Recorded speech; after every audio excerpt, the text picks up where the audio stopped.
Nous avons toujours mis tout notre cœur à l'ouvrage. Nous avons créé, au fil des ans, des organisations habilitées à nous représenter et à travailler de concert au développement et à la pérennité de chacune des filières de production: agriculture, élevage, pêcherie, foresterie et horticulture. Toutes filières confondues, nous avons travaillé sur tous les fronts afin d'améliorer notre productivité et la mise en marché de nos produits. Nous exprimons notre fierté devant le travail que nous avons accompli.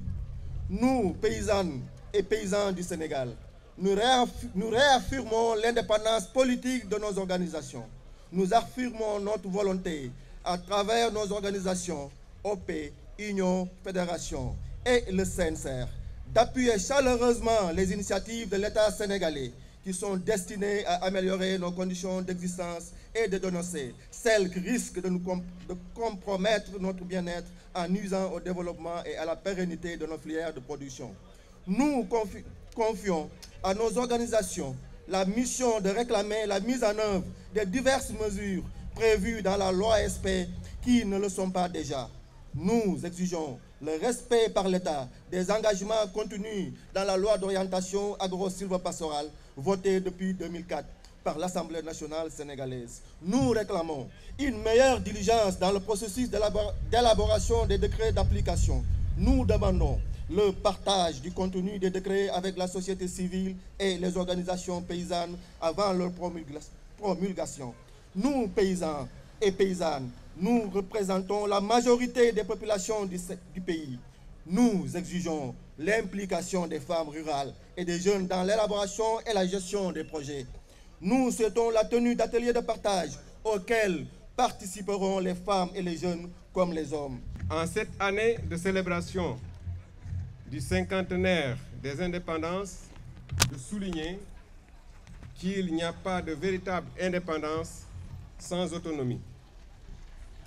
L'autonomie alimentaire est sans équivoque la plus vitale des autonomies.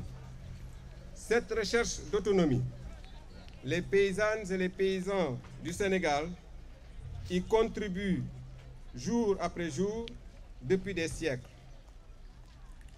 Même s'ils contribuent significativement à nourrir le pays, plusieurs d'entre eux vivent dans des conditions extrêmement précaires. Dans un monde globalisé, où la concurrence est féroce, où les intérêts étrangers menacent d'accaparer nos terres, nos marchés et par conséquent nos sources de revenus et nos ressources alimentaires, il est essentiel que tous les acteurs du développement du monde rural travaillent main dans la main pour faire face à ces défis afin d'améliorer leurs conditions de vie.